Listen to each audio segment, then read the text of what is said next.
Hey guys, welcome to the Liberal Hive Mind, a channel solely focused on exposing the abundant hypocrisy of the left. You know, you don't just get to get away with it. You don't just get to lie and gaslight the public with your deranged conspiracy theories and state propaganda and expect we won't notice, but most importantly, expect that we won't keep the receipts so we can later expose you for your horrible hypocrisies. You know, they shouldn't be able to get away with it, but they do. So of course, the only thing that we can do is highlight their evil lies so more and more people can wake up. Today we're exposing Joe Scarborough from MSNBC's Morning Joe. We've got some stuff to get into, so let's roll the tape. Alright folks, so all of last week we were mentioning how the Hunter Biden laptop was being used as admissible evidence in court by Joe Biden's DOJ in the case against his son Hunter Biden. In other words, the clearest of confirmation that the laptop itself was in fact real. It was authentically Hunter Biden's laptop. That was one of the biggest stories of the week, an aha moment. Final conclusion to the question. Now the question is, are all the people who lied about it gonna start issuing apologies? It's not deniable anymore. It wasn't a Russian disinformation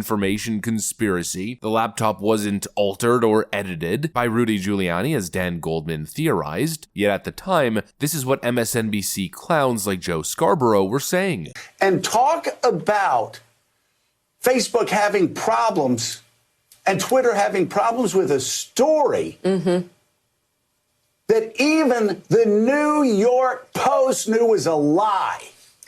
They published a series of lies peddled to them by Rudy Giuliani, who admitted that nobody else would take it but Rupert Murdoch's New York Post, because they might look into it and tell the truth. Here we are in 2020. This is what it's come down to, America. Giuliani is feeding Russian misinformation to Donald Trump and feeding Russian disinformation to the New York Post. They know it's a lie. Yeah, well, that's where we are in 2020. The New York Post just to let you know that they're still talking to Russians. And by the way, Russian hoax, come on. Really, seriously, history will expose you all as fools and useful idiots for the Russians. It's for 4 years now. For 4 years now, there has been a line from Russian agents into the campaign. It's unbelievable how stupid you think Americans are. How stupid you think Americans are. For you can just say Russian hoax. Seriously? It's the idiocy, the sheer idiocy.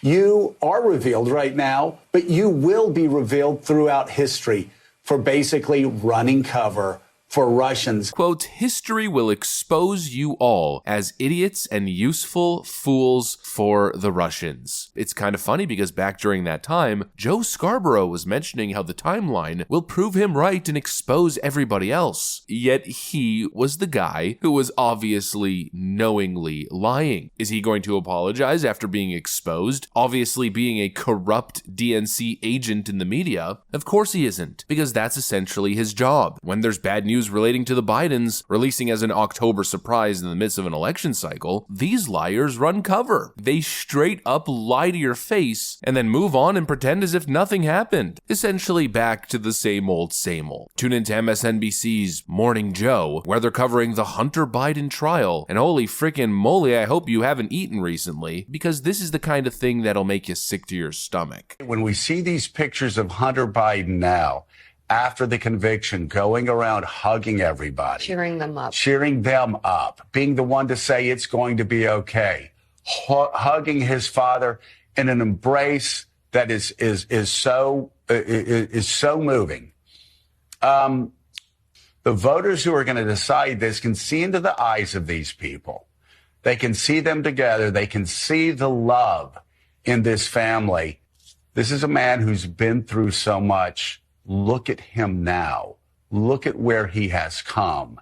And anyone who wants to beat the shit out of a man who has been struggling through addiction and has come out on the other side, man, that's somebody who is going to gain the wrath of a lot of voters. Violating federal gun crimes while smoking crack and making millions abroad while peddling your family's name. It's just a story of fatherly love. What an absolute farce. This is what they do. They lie when it's time to protect their guy. And when they're not lying to protect their guy, they're somehow managing to twist something that should be a bad thing into a good thing. You know, like a criminal conviction, turning that into a story of fatherly love, embrace, and good family values. What a complete joke. I mean, it's a real-time rewriting of history. Instead of going back and retroactively rewriting history to have a slow effect on the next generations, no, it's rewriting history in real time. Might as well nip it in the bud so we don't even have to go back. Just lie in real time and hide the information, have the FBI and CIA suppress the information from being shared by the American people. It's so obvious what this guy is doing. It's so obvious what the regime's propaganda play is. Indict and criminally convict Donald Trump, while at the same time giving Hunter Biden a little slap on the wrist over an irrelevant firearms violation, so they can have an argument to push back against the Trump campaign on their claims of politicization in the justice system. Hunter got charged and so did you, therefore it must be fair. What a load of you-know-what. Hunter's guilty in a clear-cut case. He did the thing. It's a federal crime. Black and white, get the whole thing over with. Meanwhile, Donald Trump is getting charged with a supposed federal crime by a state left-wing prosecutor in a ridiculous cockamamie case. Yeah, not the same thing at all. But that's exactly what they're trying to do. Push back against the Trump team. Remember that infamous email between Mike Morell and John Brennan when they signed on to that letter in October of 2020? What was written in that email? They were trying to give the Biden campaign a talking point to push back on the Trump team. Well, this is the latest version of that. The talking point gets distributed, and the narrative spinners run with it. Like a bunch of frickin' bots, all working to distract and protect Joe Biden. Dishonest, corporate-controlled liars actively defending corruption and engaging in said corruption. And there you go, there you have it. Alternative facts programmed into the masses. An alternative reality where Joe Biden's competent and Donald Trump's a Russian terrorist, and the Hunter Biden laptop was just AI-generated pictures and movies and fake emails created by Rudy Giuliani with a bunch of Russian hackers and gangsters in a dingy New York basement. You know, these are the people they say you're supposed to trust, but how can you possibly trust an organization that hosts such discredited, such dishonest people, such as Joe Scarborough, or any of these other hacks at these horrible networks? You know, a couple weeks ago, little Chrissy Cuomo, in a debate with Dave Smith, was being challenged on the issue of CNN's lies, especially their lies during the 2020 era, let's call it that, and that particular incident with Joe Rogan. But little Chrissy Cuomo spoke in circles, a bunch of word salad, gibberish nonsense, refusing to take accountability or apologizing. Such unbelievable liars, willing to lie, misconstrue, misinform, of course, while at the same time lecturing you about the threat of misinformation and those who misinform and attempt to divide the public. These people are deceptive propagandists, and I will continue to highlight it each time I see it. Anyways, that's pretty much what I got for you guys on this one. If you enjoyed the video, make sure to leave a like and possibly subscribe. Thanks for watching, and I'll see you on the next one.